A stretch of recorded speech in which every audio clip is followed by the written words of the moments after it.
Hey, Rachel, welcome to the show. Thanks so much for having me. I'm thrilled to be here.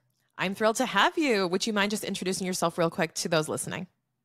Yeah, absolutely. I am the founder and CEO of the CEO Collective. We are a boutique consulting company that specializes in helping women entrepreneurs to take their business from low six figures to multiple and even seven figures by putting in the strategy, systems, and support they need to scale without burning out or sacrificing their life, their health, their family, anything that really matters to them.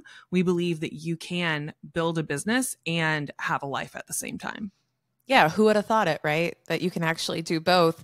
I know. I think that's a common misconception that, in order for me to do a certain amount of success in business, however that's defined, you have to sacrifice a certain amount. And I subscribe to a little bit of that. Like, it doesn't just come to you. There has to be a lot of effort put in, but I think that you can do it with intention, right? What do you think are the biggest challenges for people to actually accomplish having both, like not sacrificing Yeah. a little bit less, not burning themselves out while still accomplishing what they want? There's so many things that I want to say right now, but what comes first is one, you've got to know what your definition of success is, Mm-hmm. first and foremost. If your definition of success is just a revenue number, then you are going to go after that revenue number with really no F's to give about your life, your health, your family, your friends, anything else until there is an inciting incident where everything starts to crash and burn. And I have seen that happen for so many people. They get sick, they get divorced, their child gets hurt. Like things are going to happen. And if you have put your business and your work above everything else, guess what? When those big things happen, they are not there for you. And I learned this the hard way because when I was in the world of traditional consulting, I burned out very quickly working those 80 hours a week. In fact, it got to the point where I was on medical disability leave for a full 3 months. I was so ill and so sick. And so I knew starting my business that I couldn't take those same habits into my business. I would have to completely restructure and rethink about the way that I was running my business because I realized I have chronic illnesses. And that was the catalyst for me is I knew that I needed to build a more sustainable business. So my definition of success was everything. It was what is actually important to me and what does that look like? At the end of the day, I really don't think any of us are going to, be on our deathbed thinking, I wish I would have worked more hours. I wish I would have made more money. I think we're going to be thinking things like, I wish I would have spent more time with my kids. I wish I would have spent more time having friendships and going on adventures, having experiences. So when you make that shift, everything changed for me. And I see it change for so many small business owners because they realize, oh, I don't have to sacrifice everything in order to have a successful business. I can decide what really matters to me right now and then design my business to support that life. Yeah. I think that all too often we wait for a disrupting event to teach us that or to wake us up to that. For me, it was the death of my dad that kind of like made me aware of mortality and the time that I had left and said, what am I doing? Like you all have that like awakening moment of like, what am I doing? And for you, it was probably the medical situation where you're like, okay, clearly something is not working here. My body is literally rejecting my lifestyle right now.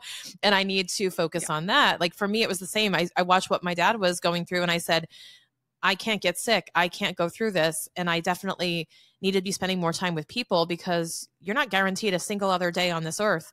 I looked at it like, hey, every day is a gift and I'm using it just busting my ass. And for what? Right. So it just gives a whole new perspective. But I wish that more people had that kind of awareness and had that belief without something happening to them that really woke them up to it. Because I feel like that is really the thing that kind of drives that change. Unfortunately, I think you're correct. I think it usually is something happens to you or someone very close to you, and it kind of shakes everybody awake. And also, like, we have all been in this society conditioned in this way since birth, right? Yeah. That success looks a certain way, that in order for us to be successful, we have to work hard. We have to, put in our dues. We have to have the house and the car and the family. Like we literally, and I know when I was in my 20s and got my MBA, in my mind was like, I'm going to accomplish these things by this age, as if it was some checklist that had been downloaded into my head. But I got to those ages and I hit those milestones and I got really sick. And that to me was like, okay, so I did everything I was told to do. I did everything that made me a good daughter, a good student, a good kid that people were proud of. And here I am in my early 20s in a hospital with doctors telling me, your life is literally harming you. You need to do something differently. Yeah. And unfortunately, it takes that point to convince us that it actually is true. And it's so true. But when we talk about business owners and we talk about success and what drives it, I think a lot of people connect that to selling, connect it to earning revenue, connect it to growing their business. How do you help people do that? And what do you think people are, I'd say, making a mistake on, but what can people be doing better to optimize that so that they're not burning themselves out and hustling so much? Well, I think the first thing is to really understand your own definition of success and not just have like a fuzzy idea of it, but sit down and write it out. When I work with my clients, one of the first things we do is create a vision for what they want. And we start with their personal vision. What does your life look like in 3 to 5 years? Like, what does you want your lifestyle to look like? What is your relationships going to look like? How are you taking care of your health and well-being? How are you taking care of your mental health? I think that's so crucially important.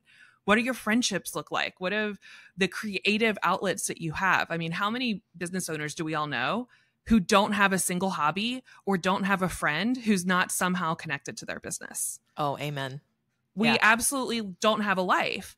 And then our business becomes all consuming because it becomes our entire identity. And that's not very healthy for us because then that means if our business runs into a slow period or we have a challenge with our business, we attach that to ourselves, to our identity, instead of saying, oh, this is just something that happens in business, right? Every single business out there is going to have a down month or a down season. Every single business is going to have ups and downs.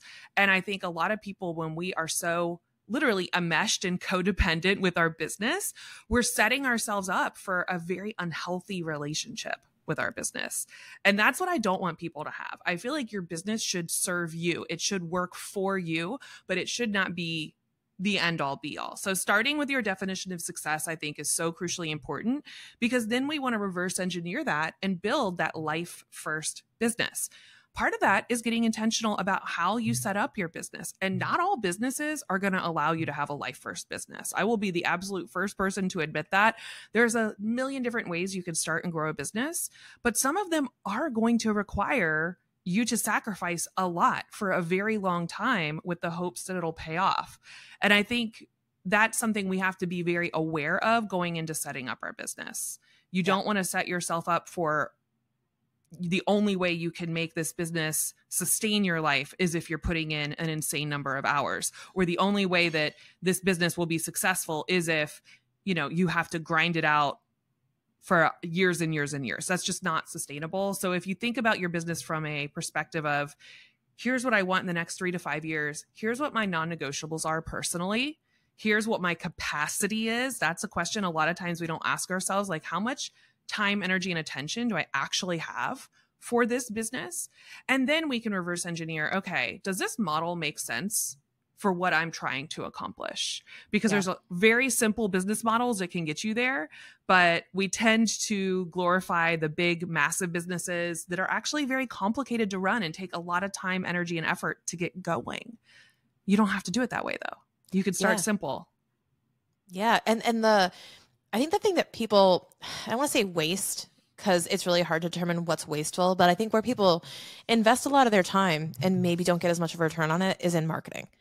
I think that people overspend time in the name of marketing, but they might be doing the wrong, it's like solving the wrong problem or solving the right problem the wrong way by spending a lot of time in the marketing area, especially social media, especially, you know, working on certain things that other people are doing and scattering their attention. I found this when I started my business 100%. It was like, I can't be doing enough things. And now I am very, very tired. Well, and here's the thing. Marketers are marketing to you, right? So there's so many marketers out there and people who are selling courses on marketing or coaching programs on marketing. They are selling to small business owners how important marketing is. It is absolutely is important, but the problem is they're selling it all piecemeal, as if you just do this one tactic, it's going to cover your entire marketing strategy. Tactics and strategies are different, right? A marketing isn't just a posting schedule on a platform. And I think this is where a lot of people are getting it wrong. So one of the assignments I give most of my clients, because most of my clients are like you, like they are expert businesses offering their experience, their education, their expertise, either through services or programming.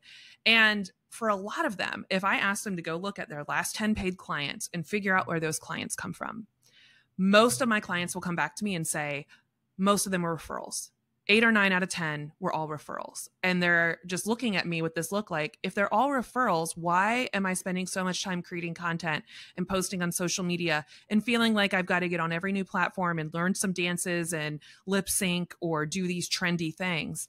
And my answer is, you don't have to do any of it.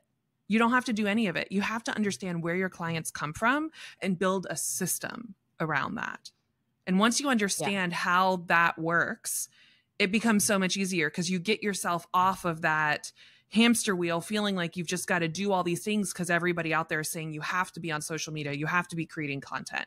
For a lot of small businesses, that is not necessary at all, but it becomes a center for a lot of stress and overwhelm and a lot of expense, honestly, because they're either doing it themselves or they're spending a lot of money to hire or outsource that to someone.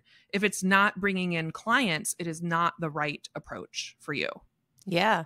It's almost like setting, I hate to use this analogy, but what comes to mind for me is like either fishing or setting traps for something.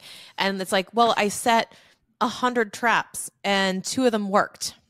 And I'm like, cool. But maybe like if you just set those 2, you would have 100% instead of a 2% rate of success. Like, something's working. I think a lot of people aren't realizing like something's working. Therefore, I'm not changing anything I'm doing.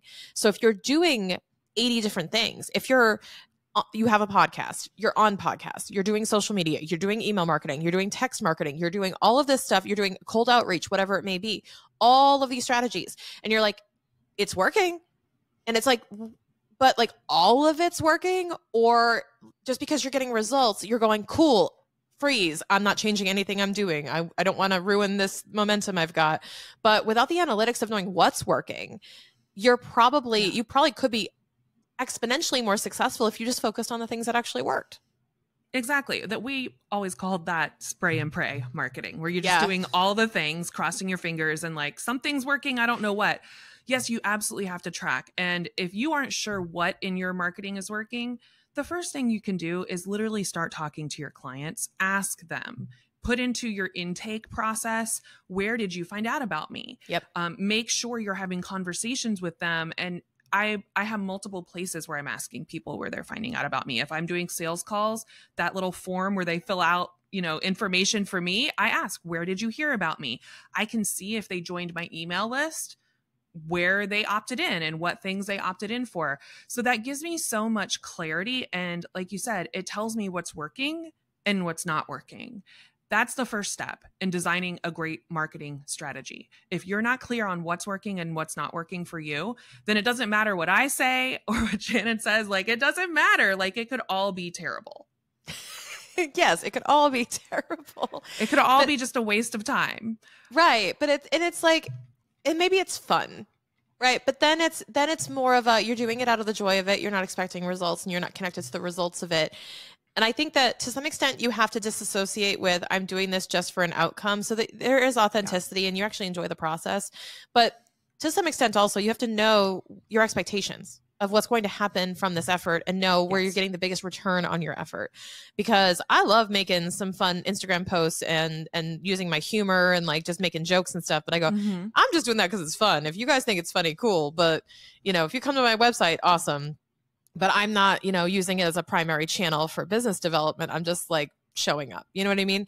You just have to regulate your expectations and give every platform a purpose in your business to know that, hey, this isn't a huge revenue driver, but I enjoy it. So I spend the time I can when I'm free, but I prioritize the other stuff. Well, that's clarity there too, right? Like knowing what parts of your marketing strategy are getting the results. And then I think it's totally fine for us all to have parts of our strategy where we are experimenting, where we're just showcasing some of our personality.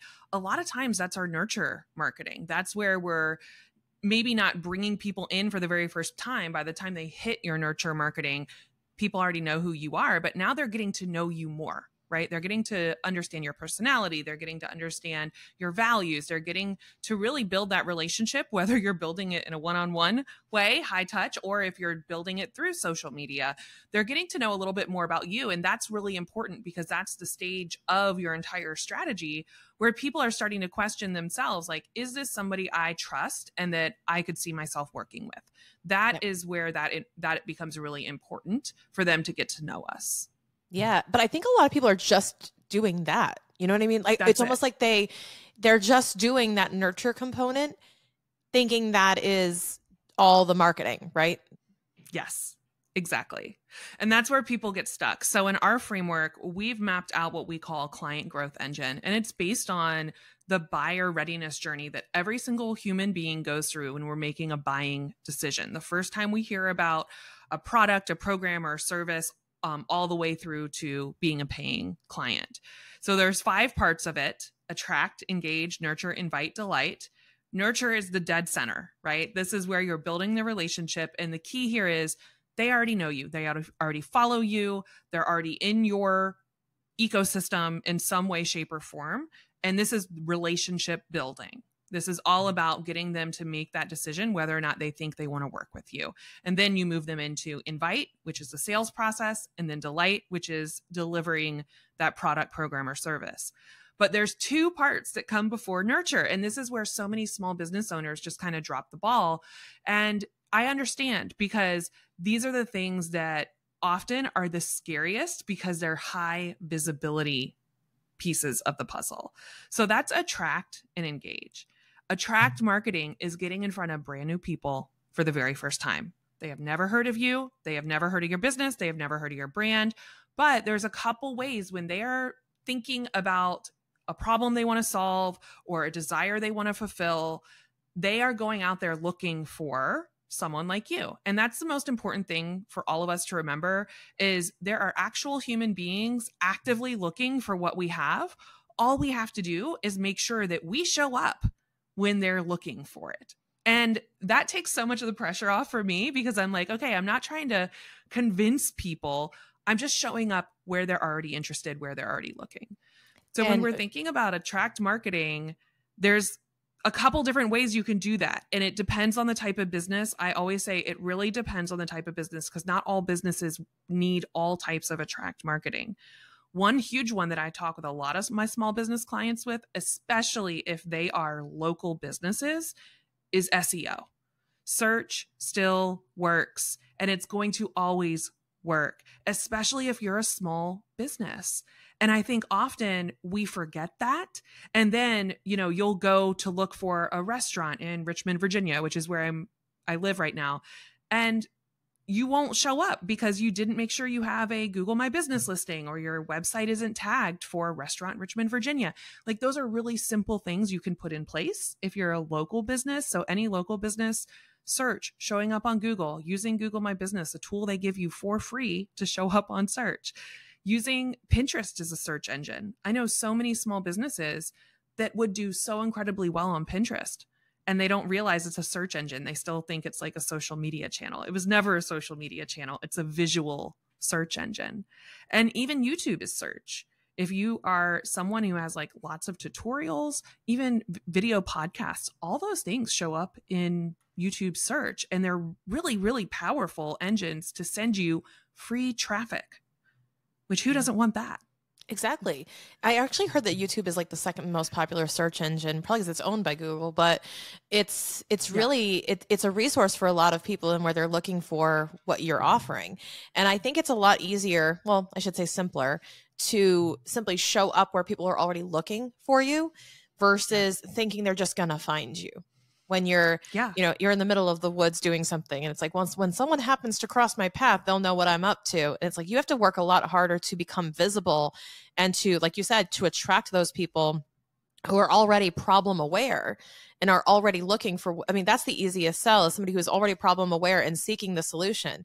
And most of the time, to your point about searching, at least for me, like, let's just say I'm on vacation and I'm going, where's the nearest nail salon? Where's the nearest sushi restaurant? I'm just Googling it, or even on like Uber Eats or whatever. I'm just Googling it because I don't really care. I just want convenient, fast, and they're available. That's it. And there's so many other types of search engines like Yelp. I use Yelp all the time if I'm in a different city trying to figure out a service or a place I want to go. Another example is I have a lot of therapists who end up working with me, and Psychology Today is one of the biggest search engines if you are a therapist. So how are you setting yourself up to be optimized so when people find your listing, they find your business, they're going, this is who I want to work with. Search is incredibly powerful, and I think we just don't talk about it anymore because it's not sexy.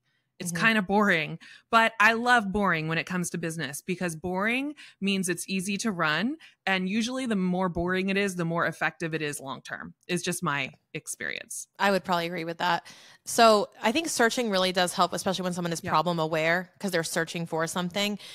What are your recommendations for people who are maybe looking for that person who is not yet problem aware and they want to help get them problem aware? They want to actually show them that, hey, you may actually have a problem here that you're not looking for help with yet, but I know that you need my help.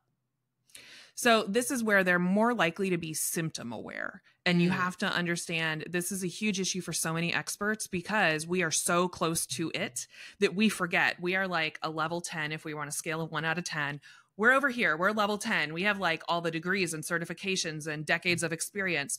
Our potential client does not have that, but they have a symptom and they often don't understand the underlying problem. So if we're over here just talking about the problem and that's the only way people are going to find us on search, that's the only way they're going to click an ad that they see. That's the only way they're going to click if, you know, they're being interviewed on some platform like I am right now.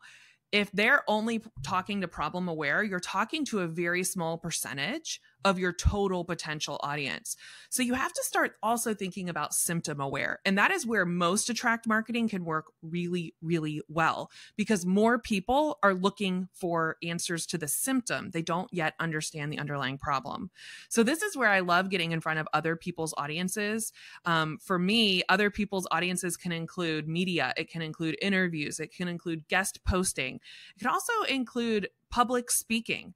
And these are opportunities for a lot of us where it's longer form content where we can now bridge the gap between being symptom aware and problem aware. We can start to educate to the symptom and get that person to listen to that interview or to attend that talk. And then you have a little bit longer to educate and help them understand, oh, that symptom actually could be pointing to this bigger problem. Now I understand why I might need to go see this specialist or this expert to support me. Yeah, I think that people don't connect the symptom to a problem and then they're just going right in for the solution to somebody who doesn't even know they have a problem. And that's the hard part is that you're selling people. They always say, what is it? That it's easier to sell pain pills than vitamins. Yes. You know, so they're selling, as I sell a pain pill. What's the pain? I talk about weight loss all the time and I go, they're not going to buy weight loss because their jeans still fit. Yeah, no. As soon as you can't button that, as soon as you got to jump on the skinny jeans on the bed, you're like, okay, fine, I'll go hire the nutritionist. Like they usually wait, like we were talking about before, you wait until, like we said with your career, we wait until we are so symptom aware that it is disrupting our life that then we go search out the solution. But we're most likely when we get to that point looking for convenience, speed, and we have a more urgency to buy. And I think that becomes an easier sell in some cases when people are that problem aware, but that's because they're probably at a point where, you know, like for me, I'm an accountant.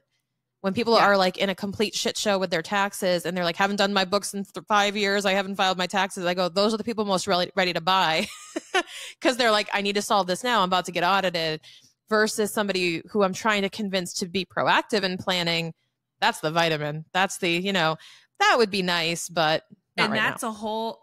a whole nother conversation about who is your actual ideal client. Exactly. Because I have so many people who work they offer accounting services, financial services, bookkeeping services, and the easier sell is cleaning it up because they are in so much pain.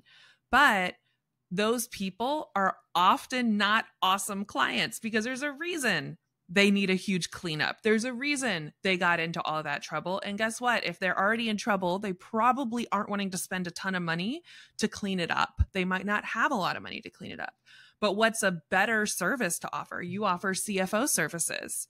Those are very, very lucrative. And those clients are probably a lot easier to work with because they understand the value and what you have to offer. They respect your opinions, right? They're willing to partner with you in that strategic advisory type of role. And that's a whole nother part of marketing to consider. A lot of times, I think we tend to default to what feels like the easier problem to solve because that's the first thing we're going to hear from the majority of people. But after a while, you get tired of dealing with that stuff. You get tired of constantly working with clients who are in emergency mode. And that is where you also have to make some big decisions about your overall marketing strategy. Yeah, I completely agree. And what you just covered is so on point that it's not just about the easiest sell. It's about what problem do you really want to solve for people? And then do you have an aligned solution to solve that problem? I think a lot of people are not aware of the connection between where their clients are at or where their audience is at. Specifically, I think of what we do in accounting. A lot of accountants are used to being order takers. Like whatever problem the client has when they come up to the window, we can help them with that. I go, yes, but if you have a specific menu that's really short, like look at the Cheesecake Factory versus a gourmet restaurant. The gourmet restaurant has like an index card they give you at most. Like, here are your 4 choices. And they do them exceptionally well because they've perfected it. And I say, I want to do that. I want to be like, I am the best at these 4 things and come to me when you need these things. And then just focus on essentially selling why it's so amazing, which is like the referrals thing you're talking about. When people get referrals, I go, it's because people came to my restaurant and they were like, I had the best time, great experience, exceptional service, exceptional meal. That works when you create that and you just work on cultivating the right experience for the right client. You'll get more of that client showing up versus trying to shell out like, we can solve everything, we do everything, and jack of all trades, master of none. Yeah, the clients I see, the small business owners I see who are the most stressed out are the ones who are trying to be the answer to everybody's problem. The ones who are the happiest are the ones who get so clear on who they really want to serve. And like you said, they narrow their focus so much. They're basically cloning their favorite clients. And that takes a lot of courage because it means now you're going to repel people who are not a fit. Yeah. Right. And the truth is, not everybody is a fit. Stop trying to appeal to everybody. If you're trying to build your business as if you're Walmart and you're one size fits all and you're the absolute lowest price option and you have a million different ways they can work with you, it's so complicated. It's putting so much stress on you. The lifetime value of each client is probably very, very low. But if you instead shift to this more boutique experience, higher lifetime value, higher amount each client is paying you, those clients tend to stay with you for a long time. And I think this is especially true. This is something I'm really fired up about, is this idea of clients for life, because so many people who run small businesses get so focused on bringing more people in the door because they've built this, monster they have to keep feeding new clients to, instead of having a small boutique style business. You could have an incredible business with under 200 clients and rarely have to market. If you are so attuned to those people and you have really dialed in how you can provide the most incredible experience for them, give them the best results. If you can do those things and you have really fine-tuned everything to that degree, you're going to get incredible reviews. You're going to get referrals, and those clients are going to stick with you for a long time. Like when you look at your clients, how long do most of your CFO level clients stay with you? Well, I would say 2 to 3 years, but that's because we just started really offering it 2 years ago. So in reality, it's like no one's really left yet. So I would say for me, it's about a permanent relationship because I want to evolve with them as they grow and be able to adapt to their needs. But in order to do that level of customization and that level of evolution, I have to limit the client count I have to have a deeper relationship with them, to the point where I know their kids' names, their dog's name, their birthday, all that stuff. Like that goes above and beyond what people normally expect out of an accountant. And I'm proud of that because I go, that is something you're not going to get anywhere else. And that's what makes us unique. But you have to exploit that uniqueness in the service of your customer.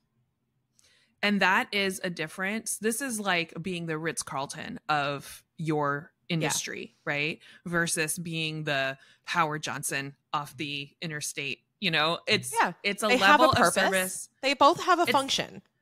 They both have a function, but there's a massive difference when you're really attuning to the clients you want to really have. It's such a massive difference. And I've been in business for myself for over 15 years. I have clients who come back all the time. Like I have clients I've had relationships with for 10, 12 years, and they keep coming back.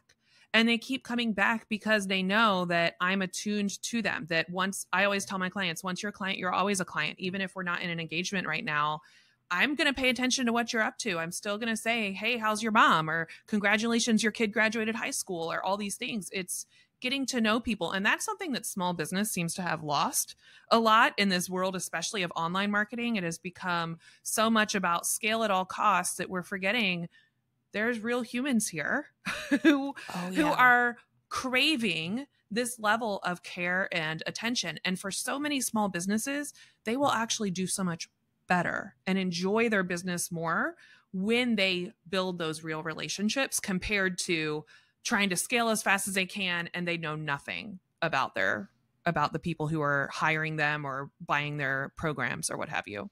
Yeah. And I'm nodding like a fanatic if you're not watching YouTube right now. But the funny thing is that I really wish that Shannon 4 years ago could listen to this episode because I was that person who was I called it my tax return hoe phase. I was like, yes, all of you come on over, April 15th, one night stand me, text me on April 14th. I'm here for you. It's literally on my website now where I'm like, not your April 15th one night stand, because I really felt like, I felt like Carrie Bradshaw with Mr. Big. I felt like, wait a minute. Love-hate relationship. Yeah. It's this constant struggle of this, I'm available to you all the time when you want me, but around the rest of the year, when I ask you to do stuff, you're like, nah, I'm good. And it creates a tuggable relationship of, okay, they're not going to do their homework, so I have to go pick up the pieces for them. And like, they're not going to clean up the room, so I have to go do it. And eventually you go, you know what? I'm tired of this. I really don't want to do that anymore. And I actually let go of 80 clients over a summer, and I completely changed the business model because of this. I said, I'm no longer the Holiday Inn Express. I am gonna upgrade because I want to attract clients who will respect me, and I will respect them, and I will enjoy working with them, and I will want to go above and beyond for them out of sheer desire to go above and beyond for them because I care about them and because we can't care more than they do. And if they care enough, AKA they show up, they pay, right? They pay attention. If they're engaged with us, I'm going to be so much happier and so much more willing to go above and beyond for them with no resentment, because I'm going to feel like I'm getting what I want out of that relationship. So in that, when you're attracting the right people, and that's the problem too, is I think people react to who they attract. They'll go, I'm attracting this person, therefore I must serve them. And they're not strategizing that attract marketing based on the outcome that they want. They're kind of taking what they get and thinking they have to solve those people's problems. And I think that's a huge issue with small businesses right now. Absolutely. And you said something really key, which is the resentment. When you get to the point where you are resenting your clients, we need to press pause and we need to seriously reevaluate what's going on in your business, because that means you probably hate your business. You don't like your clients. You're dreading every time you see people's names hit your inbox or your calendar. And who wants to live like that? Like, life is too short to not do work you actually enjoy with people you actually enjoy. And you get to decide who those people are going to be. And I think that is such an incredible gift. And a lot of us are so scared of saying no and turning away the vast majority of people who really we don't want to serve. They're so afraid of saying no and creating and cultivating a different type of relationship with their clients that they spend their entire business career feeling stressed out all the time because they're serving way too many people at too low of a price point. Those people aren't ideal. They're probably causing a lot of drama and a lot of stress versus really attuning to your ideal favorite soulmate clients. Yeah. And I can speak to that and say, when I fired those 80 clients, when I say fired, like It was amicable, like I didn't fire Sure. them. I just like made them aware I was no longer doing their taxes and completely changed my business model. Basically said, hey, we're renovating the Holiday Inn and we're now a Ritz-Carlton. Thanks. Like, sorry, we're not going to be able to accommodate you at the price point that you're at or offer you the same service. So you're going to have to either upgrade or find another provider. And we helped them find that provider, which was also key. We helped recommend other people that could serve them based on how they were used to working with me, and which was great. But when we shifted that, I also doubled my revenue by cutting my clients by 80%. So that actually can happen. I've lived it. The scarcity mindset is very real, where if I do this, more people will say no. Correct. Correct. That is part of the process. I have experienced the same thing, because when I started my business, I was very much working with people who were earlier in their business and had much smaller businesses. But 15, 16 years in now, I was like, you know what? I really only want to work with small business owners who have already crossed the 6-figure mark, because now they can actually take the strategy I'm trying to support them with and they can go implement it. Like, they have the resources, they're starting to build a team, they can go do the thing that I'm recommending. And that was scary, because 88% of small businesses owned by women are making less than 6 figures. But again, when I made that shift and I realigned all my messaging, I realigned my offer, we rolled out the CEO Collective, which is our primary core offer, it changed everything. And like you said, our business started to grow really quickly. And the part that I really love is I love all my clients. Like, when I walk into our quarterly event, the CEO retreat, if I was looking at pictures of it, the last one that we have a photographer who I adore, who comes and like documents our whole day. And there are so many hugs, so many pictures of hugs, that I was just going, you know what? I created this. I created this space for these amazing women business owners to come. They're all doing incredible work and they love this community. And that is so much better.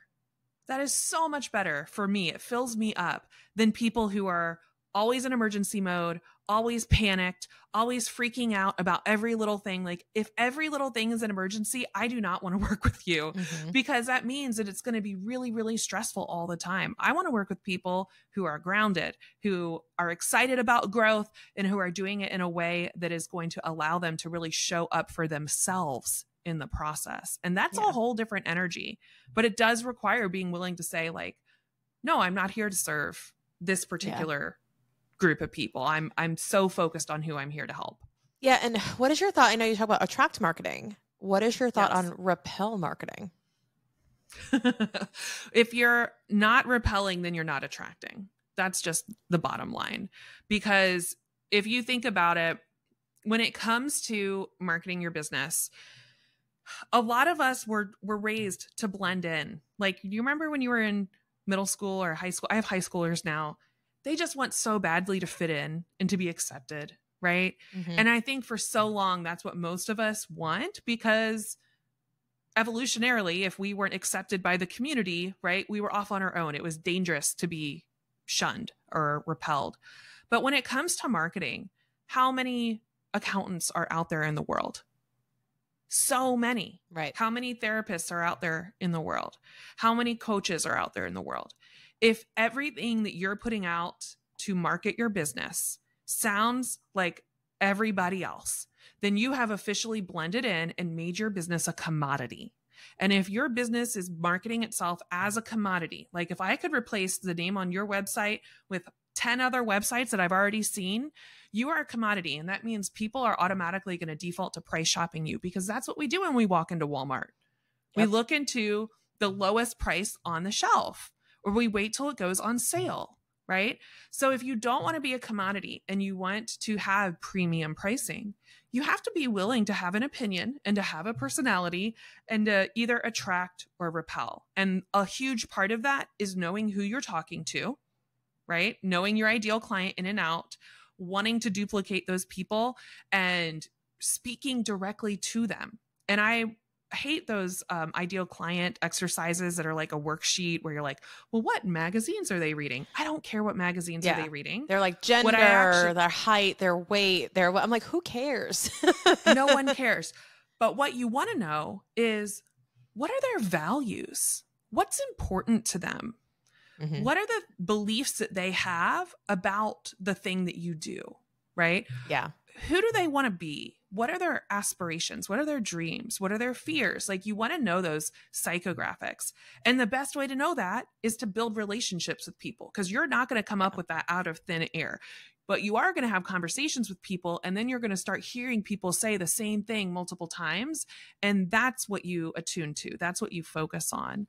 And suddenly people hear you and they're going, it's like you were reading my mind. And that's when you know that you're hitting your attract marketing, because people are listening to you and coming back to you going, oh my God, Racheal, I was listening to this week's episode of Promote Yourself to CEO. And it's like you were literally reading an entry out of my journal this week. I don't know how you knew that. And I'm like, well, I knew that because at least 5 other people have talked to me about this. Yeah. And I know how you all think. Yeah, it's pretty exactly. amazing. So I've been through every ideal client exercise on the planet, I feel like. And I never got any real clarity on how to implement the ideal client exercise in terms of what that meant for my marketing until I actually went through a unique exercise, which was super. Now, this might say something about me, and I was trying not to internalize that, but the most effective thing I did was somebody told me, write down your least favorite clients and then write down why. And go, guess what? Those are value boundaries. Why don't you like that client? They never respond back to me. Aha. Because you know what it was? I realized that when you think about a Yelp review, which reviews are longer? the negative ones. The 1-star reviews. So I was like, oh, because they explain in full graphic detail everything they didn't like, which was way more helpful than they're great. Why? I don't know. I like them. I find that when we identify how do I put this? Like when we identify that one of our values has been crossed or broken, or we see a misalignment, we're more likely to perceive that, and it hits us harder, just like when we get criticized. So when we feel pain, we feel it harder, I find, and we remember it. So I was writing down all the things I didn't like about my worst clients, because someone said, write down what you love about your best clients. And I'm like, this is really hard for me to write down, like how to articulate it. And they said, well, write down what you like, what you hate about your worst clients. And I was like, I have 2 pages of notes. Easy peasy. Right. And that's a great exercise. I often give this to my clients and I say, give me 10 characteristics of ideal clients and 10 characteristics of absolute worst fit nightmare clients. And if they can't start with the best clients, because most of us can't, then I say, start with your worst fit clients. And then as you go through, think about what's the opposite behavior that you actually want. Yeah. So for me, I've brought it up a couple of times. Clearly, I don't like people who are constantly in emergency mode. And you know those people. We all know these people. Everything's an emergency. Everything's a fire. They're a nightmare to work with, because they think every teeny tiny thing is a crisis situation, and they expect you to be available to that crisis situation as if you are a 911 operator. And so I'm very clear about nothing I do is a crisis. Nobody I work with, there's actually only one client I've ever had who actually does have legitimate crisis 911 emergencies in her business, and that's because she's a hospital OB. She delivers babies for a living. She's the only client in thousands of people that I've worked with who actually has a reason for a client to call her and say it's an emergency, right? Yeah. But she also is paid for that, and she gets to put in place some clear boundaries around that. She schedules clients and knows what's happening with them. So I think these are the things we often don't know until we've hit one of those situations, but you have to be able to pay attention to that and then keep a list, keep a running list. And this becomes, if you don't have a, documented marketing strategy that includes your ideal client profile, includes best fit, worst fit, it includes the psychographics, then you're going to have a really hard time making sure your marketing is aligned with who you're trying to bring in or not. And it'll become even more challenging if you're trying to build a team and have them help you with your marketing, because now they're guessing. You need to make sure they know your clients as well as you do. And that often is, again, that's really, really hard. It's why a lot of small businesses struggle to outsource marketing, because we're not clearly articulating who we're trying to bring in, and we're not giving those people enough information that now they can go out and basically act as us and create content or, optimize our SEO or whatever it is that we need them to do. So this is crucial information, and it's a really easy step to try to skip over. But as your business grows, you will find it becomes harder and harder and harder to call in the right people if you don't have this level of clarity. Totally agree. And this actually circles all the way back to part one when we were talking about intentionally choosing the business model that you want to, like your hospital OB. It's like, that's what she signed up for. She's not going to be resentful for clients calling in the middle of the night. It's like, that's part of the job description. So you have to be aware of like, what's in that job description and what am I signing myself up for realistically, what's going to be happening versus what can I control and where can I set boundaries within my business model so that I can operate the way that I want to. Yes, absolutely. And I think it's having that level of intentionality. And that also comes with a level of self-awareness. And some of us don't know until we're in the situations that are uncomfortable that we now have like a boundary has been crossed. There's a values misalignment. We don't know until we're in the bad place that we're there. And then it's like, okay, how do we get ourselves out of this now? But each time you bump up against that, I think this is just the journey of life. That's why people say that entrepreneurship is the greatest personal development you'll ever go through. Be aware and also take action with that information. Don't just wait for, bad things to happen or situations to continue happening again and again. Once you bump up against those things, use that to make a decision and improve something. So now you're not running into that again and again. Yeah. Speaking of taking action based on information, Racheal, how can people learn more from you? I know you have a podcast. I want you to say the title of it again and share with our listeners how they can learn more about this and how they can be leveraging more attract marketing and really be honing their success in their business better. Yes, you can find my podcast at Promote Yourself to CEO on all the podcast platforms. And also, I just released a brand new series called the 90-Day CEO Sustainable Success Series. And it's a 4-part training that walks through our 90-Day CEO operating system, which is a framework we use to help grow sustainable businesses. A part of that framework is the client growth engine that we just talked about and walks you through what elements need to be in place. And I've also included in that entire training an assessment you do as you go through it to figure out how is your business doing in this area. Because if you can start closing those gaps, you'll start seeing better results. It's absolutely free. It's over on my website at the CEO Collective/hello. Love it. The links will be in the show notes and in the description below. Definitely check it out. Racheal, thank you so much for coming on the show today. It's been such a great conversation. Absolutely.